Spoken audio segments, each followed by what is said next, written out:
बिस्मिल्लाहिर्रहमानिर्रहीम।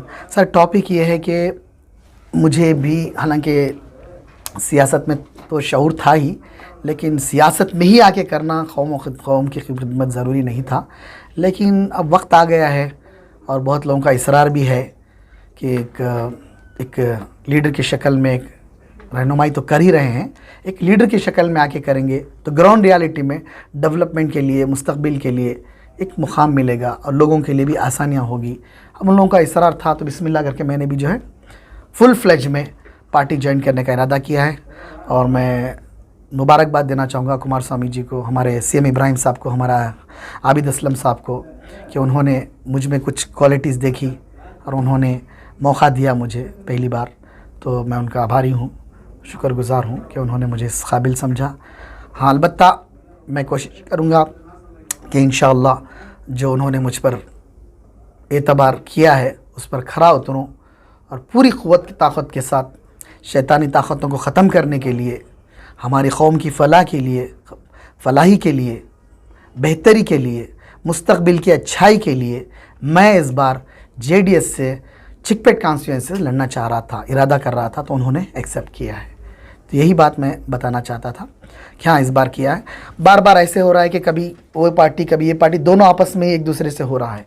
पिछले 40-45 सालों से ऐसा कोई डेवलपमेंट देखने को नहीं मिला, जबकि मेरी पैदाइश यही भी मैं अपनी आंखों से देख रहा हूँ। चंद साल ही बाहर फॉरेन गया था, लेकिन उसके बाद मेरे बाबा अजदाद सब तो यही हैं, मेरे बाप, वालिद, भाई बहन सब कारोबार, सब बिज़नेस यही है। ऐसे कुछ तब्दीली आने को नहीं मिली। हिंदुस्तान दुनिया कहाँ से कहाँ पहुँच गई है, लेकिन यहाँ की हालात कुछ ज़्यादा तब्दीली मेरी नज़र में नहीं, इनफैक्ट उल्टा और पीछे गया हुआ है। माहौल जितना मार्केट का एरिया हो, तुम्हारे चिकपेट का एरिया हो, हाँ अलबत्ता चिकपेट का कुछ चांसेस हो सकता है, कुछ देखने को मिलेगा, लेकिन बहुत सारे माइनॉरिटी की अगर बात की जाए तो जुल्म हुआ है, कह सकते हैं आप। बहुत सारे जेडीएस ही क्यों ज्वाइन किया? आप कांग्रेस भी जा सकते थे, दूसरी पार्टी भी जा सकते थे। देखिए, कांग्रेस जेडीएस मुझे सिर्फ ये कि पार्टी जो है सेक्युलर पार्टी की ज़रूरत थी। सेक्युलर पार्टी मैंने पिछली बार भी देखा है, बहुत सारे पहले भी ऐसे मैंने मौके देखे हैं जहाँ पे कुमार स्वामी जी ने बहुत सारे खासकर गरीबों को लेकर और रैतरों को लेकर, किसानों को लेकर बहुत सी पॉलिसियाँ अपनी लाई और उन्होंने कभी, जहाँ तक मेरा इल्म है, कहीं गद्दारी का मामला नहीं किया। तो इसलिए मैंने एक सेक्युलर लीडर को तलाश किया, तो एक सेक्युलर लीडर मेरी तरफ से मुझे लगा कि हाँ भाई ये सही पार्टी है, तो इसलिए मैंने जेडीएस ज्वाइन किया। चिकपेट से टिकट कंफर्म है सर आपको? अकाबिरीन ने अब तक तो कंफर्म किया है। नॉमिनेशन डालने के बाद आप लोगों को भी पता चल जाएगा। बी फॉर्म 12 भी डालने के बाद 12 बी फॉर्म डालने के बाद आपको पता चल जाएगा। जी, आप कह रहे थे कि माइनॉरिटीज के साथ वहाँ पर जुल्म हुआ है। बिल्कुल जुल्म हुआ है। क्या हुआ है? देखिए, वैसे भी पूरे हिंदुस्तान में जुल्म हो रहा है, इसमें कोई शक नहीं। बार बार आप देख लो, कौन सा भी मसला मुद्दा उठा के देख लो, हिजाब से लेकर हलाल कट से लेकर मस्जिद से लेकर वो स्कूल से लेकर, पता नहीं कितने कितने जुल्म है। इंतहाई मुसलमान सबर पे सबर, सबर पे सबर, सबर ही करता जा रहा है। चिकपेट में क्या हुआ है सर माइनॉरिटीज के साथ जुल्म? चिकपेट में यह हुआ, देखिए जनाब, जो मार्केट कॉन्स्टिट्यूंसी में बता रहा हूँ आपको, जो मार्केट में मुसलमानों की फूलों की दुकानें, तरकारी की दुकानें, फ्रूट की दुकानें, जितनी कहीं कहते छोटे मोटे कीमतों में अद्दा बदला कर दिया गया है, उसको बहाल करना है। लोग कितने लोग बेरोजगार हो गए मार्केट की वजह से। अब ये नहीं पता कहूँगा कि कैसे क्या है, लेकिन अक्सर क्या है कि हम लोगों को ये अलर्ट किए गए हैं मार्केट से, जो गवर्नमेंट का जो टेंडर होता है 2 दुकानों का, ये अक्सर आप पहले देखे जब तोप टोपी वाले, नजर इबादत करने वाले, परहेजगार, नमाजी, मुत्तकी लोग ही रहते थे। मतलब मुसलमानों को नहीं दिया गया बोल रहे हैं। बहुत सारा ऐसा जुल्म हुआ है इसमें, जिसको नजरअंदाज किया गया, ना कोई हाईलाइट भी किया गया। आज तक किसी लीडर ने इस पर मुतवज्जा ही नहीं किया। बट बीजेपी के जो एमएलए हैं वो तो बहुत सेकुलर हैं, नमाज पढ़ते हैं, मस्जिदों को जाते हैं। देखिए, सेक्युलर लीडर जाहिर करना, सेक्युलर लीडर होने में फ़र्क है। सेक्युलर लीडर जाहिर करना, आप मैं उनका लिबास पहन लूँ, मैं टीका लगा लूँ, मैं दूसरा हो जाऊँगा, दूसरी मज़हब का हो जाऊँगा, पुजारी बन जाऊँगा, जी नहीं। ज़ाहिरी तौर पे हुलिया लगाने से अखला अंदर से बनना है। डेवलपमेंट जो है अपनी पर्सनालिटी को अंदर से नियति के साथ आगे बढ़ेंगे तब होगा। हुलिया पहनकर, टोपी पहनकर नमाज पढ़ने से कोई ये हो जाएगा क्या? हाँ ठीक है, हो सकता है व्यक्तिगत वो आदमी सही हो, मैं भी मानता हूँ इस बात को। मैं भी मानता हूँ कि हाँ भाई आदमी ठीक है, ठीक। इस बार क्यों मुझे दो, क्योंकि अभी आपको मालूम है हुकूमत कौन से आने वाली है। अगर आप मीडिया हैं, आपको मीडिया को मालूम है कि अगली सरकार किसकी बनने वाली है। अगर सरकार में कमोबेश हो तो चीफ मिनिस्टर कौन बनेगा वो भी आपको अंदाजा है। बगैर इस गवर्नमेंट के, इस पार्टी के कोई भी हुकूमत कर्नाटक में इंशाअल्लाह नहीं बनेगी। सिर्फ मार्केट का मसला लेकर आप जो है सिर्फ मार्केट का मसला नहीं, सिर्फ मार्केट का मुद्दा नहीं है, ये एक मुद्दों में से एक मुद्दा है। मार्केट का मुद्दा मुद्दों में से एक मुद्दा है, सिर्फ मार्केट का मुद्दा नहीं है। ऐसे बहुत सारे मसले हैं। इस बार वहाँ पर केजीएफ बाबू भी लगातार मेहनत कर रहे हैं, लोगों में पहुंच रहे हैं। मैं उनका शुक्रगुजार हूँ, माशाअल्लाह कौम व मिल्लत की उन्होंने रहनुमाई कर रही है। बहुत ऐसे लीडर को आना चाहिए, बहुत ऐसे लोगों को आना चाहिए। मैं भी चाहता हूँ कि ऐसे लोग आगे कौम की रहबरी करें, खिदमत करें, अपने जाए पैसों से, अपने पैसों से, खुद के पैसों से कर रहे हैं। मैं उनको सल्यूट करता हूँ। वोट भी डालेंगे क्या? जी वोट भी डालेंगे? नहीं, उनको पार्टी से, जो पार्टी से वो लोग चाहते थे वोट मिला नहीं, जाहिर बात है। नहीं, अभी तो टिकट फाइनल नहीं हुआ।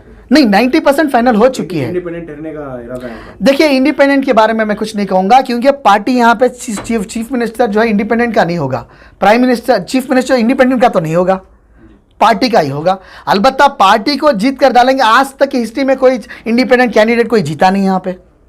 जाहिर बात है कुछ वोट्स मिलने की कोशिश करेंगे। हाँ, अच्छे काम खिदमत किए, अल्लाह उनको और तौफीक दे, करे और हमारे साथ भी आए, हम उनके साथ जाएंगे, करेंगे इंशाअल्लाह, इसमें कोई हर्ज नहीं है। देखिए, ये सीट अगर मैं बीजेपी से खींचूं तो फायदा कहेंगे आप। ये सीट बीजेपी पहले ले चुकी है।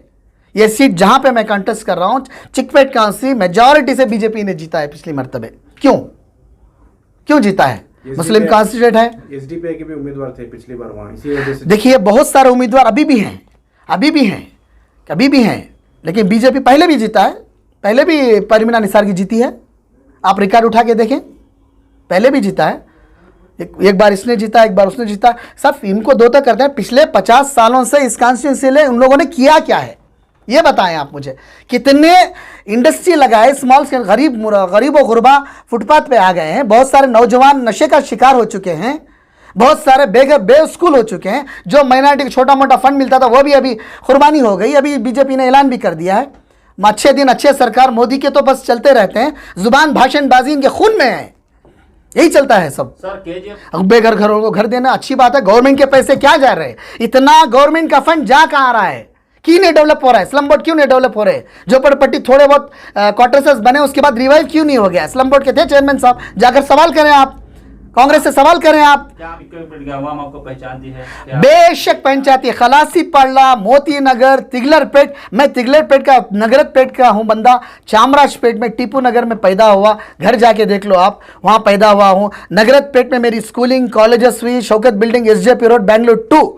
आज भी मेरा ऑफिस वहाँ पे है, मेरे बिल्डिंग में मेरी जगह भी वहाँ पे है। उसी एरिया का पैदाइश बड़ा हुआ हूँ, वहाँ के हालात से वाकिफ़ हूँ, लोगों से वाकिफ़ हूँ। तिगलरपेट, नगरतपेट, तुम्हारा तारामंडल, वहाँ कुमारपेट, खलासी पड़ला, मोती नगर में हम लोग रहे हैं चंद साल। खलासी पड़ले में हम लोग रहे हैं, मेरे बाबा, मेरे वालिद रहे हैं जब मैं फॉरेन में था। मैं खुद रहा हूँ मोती नगर, खलासी पड़ले में, तो पूरे लोगों से मैं अच्छी तरह से वाकिफ हूँ। मुस्लिम उम्मीदवार हैं, दूसरी तरफ केजीएफ बाबू हैं। अगर देखिए, केजीएफ बाबू अभी तक उन्होंने उम्मीदवार हो सकते हैं सर, यहाँ पर मुस्लिम वोट डिवाइड होने के भी चांस। हाँ, खदशा है। मैं उनसे गुजारिश करूंगा कि अगर आप पार्टी से लेकर आएंगे, क्यों भाई, पार्टी से आप कांग्रेस से लाएंगे तो मैं क्विट करने के लिए तैयार हूं, लेकिन इंशाल्लाह ऐसा नहीं होगा। मेरा घर भी लगभग चिकपेट कॉन्स्टिट्यूंसी में ही है, कहीं दूर नहीं है। मुझे गिरेबान पकड़ सकते हैं लोग, अगर मुझे 5 साल या मुझे दें, इंशाअल्लाह पिछले 50 साल का रिकॉर्ड मैं बदल कर दिखाऊंगा। कि जो अभी फिलहाल 4% का जो बवाल चल रहा है, 2B का, जो एजुकेशन में मिलती थी जॉब्स। देखिए, एक बात बताऊं, जॉब्स में आज मुसलमान पिछला तबका क्यों कहलाता है? आप देखिए, 1000 में एक शायद गवर्नमेंट जॉब होगी, 100 में नहीं बता रहा हूँ मैं, 1000 में या 2000 में एक मुसलमान को गवर्नमेंट जॉब में होगा शायद। एक घर से 2000 घरों से एक जॉब होगा। दूसरे कौमों में मैं समझता हूँ 100 में से 10-12% लोग तो गवर्नमेंट जॉब में होंगे। ये एक है कि जो मुसलमानों की इकोनॉमी गिरने का, जो लोग कहते हैं कि पंचर की दुकान, ताजिर तिजारत, बहुत सारी गलत कंपनियों की वजह से मुसलमान धोखे में आ गया। इस बार पैसे भी प्रॉब्लम हो गया मुसलमानों की, तो इकोनॉमी मुसलमानों की थोड़ी वीक हो गई है कर्नाटक के अंदर। वरना यकीन करें, बेंगलोर एक ऐसा शहर है, कन्नड़ा में बोलना चाहूँगा, कन्नड़ा में लोग बोलते हैं कि बेंगलूರಲ್ಲಿ ಏನಂದ್ರಪ್ಪ ಹುಟ್ಟದ ಮಗನ ಬಿಸಾಕ್ಬಿಡಿ, इंजीनियर अथवा डॉक्टर आग ಬರ್ತಾನೆ। ये दुनिया की नज़र में एक खौल है बेंगलुरु की। क्या करते हो, बेंगलुरु का मुकाम, लोग जो आते हैं 5000 फैमिलियां डेली आती हैं बेंगलुरु को रोज़ी की तलाश में, घर लेते हैं, रोज़ी की तलाश होती है, कॉलेजेस ज्वाइन करते हैं। इकोनॉमी किसकी बढ़ती है? हमारे कर्नाटक की। तो यहाँ पे गवर्नमेंट पूरी तरह से फेल हो चुकी है। प्रेजेंट गवर्नमेंट जो पिछले सालों से, वही जो चंद साल बीच में मौका मिला था, क्या कर सकते हैं? 1.5-2 साल में कुर्सी सीधी करने में निकल जाते हैं 1.5-2 साल। क्या करेगी हुकूमत आके? एग्जाम्पल दूसरी गवर्नमेंट। तो हुकूमतों को 5 साल मौका मिलना चाहिए, तभी कुछ जाके कुछ मौका पड़ पाएगा। एक्चुअली इन्होंने जो रिजर्वेशन कैंसिल करा के जो नाटक खेला गया है बीजेपी सरकार ने, उनको लगता है कि मुसलमानों को खुश, ये हिंदुओं गैरों को खुश कर दिए, गैरों को उल्टा वो आईना दिखा रहे हैं, उनको बेवकूफ़ बना रहे हैं, क्योंकि उनको मालूम है कि हर तरह से नाकाम हो चुके हैं। दूसरी ये मुद्दा उठा के दिखा के उनको खुश करें, लेकिन दूसरी कौम भी होशियार हो चुकी है। इस बार बीजेपी का जड़ से सफाया इंशाल्लाह होने वाला है, ये तो तय है। हुकूमत हमारी बनेगी, मिली जुली सरकारी क्यों ना हम ही बनाएंगे इंशाल्लाह, ये तो तय है। कांग्रेस के साथ या बीजेपी के साथ? देखिए, ये मैं सेक्युलर गवर्नमेंट के साथ जरूर करेंगे हम लोग। आपको तो मालूम है सेक्युलर कौन है? नहीं, बीजेपी के साथ भी करते रहते हैं जेडीएस वाले। देखिए, जेडीएस ने पहले भी एक आध सिस्टम को संभालने के लिए, अवाम की भलाई के लिए, इलेक्शन दोबारा सर पे ना हो सकता है कुछ एक आध स्टेप उठाए होंगे। उस वक्त अगर ऐसा आया तो उसके बाद इंडिविजुअल फैसला आप देखेंगे, आपके कैमरे के सामने मुझे गिरबान करके पूछ सकते हैं। नहीं, अस्सलाम वालेकुम रहमतुल्लाहि व बरकातुहू। मैं सबसे पहले आपको ये बात क्लारिफिकेशन कर देना चाहता हूँ कि 2023 में इस रियासत के वज़ीर आला 100% नहीं बल्कि 200% कुमारस्वामी चीफ मिनिस्टर बनेंगे। कौन से स्वामी बोले सर? सामी साहब बोलने की ज़रूरत नहीं। कल का एक सर्वे आया है दिल्ली का, दिल्ली के सर्वे में जेडीएस के 45 सीट बता रहा है। अभी सीटों का ऐलान बाकी है, कैंडिडेटों का ऐलान भी बाकी है। उसके आगे 45 बता रहा है। हैदराबाद कर्नाटक और नॉर्थ कर्नाटक, मैसूर, ओल्ड मैसूर तो जेडीएस का गढ़ है।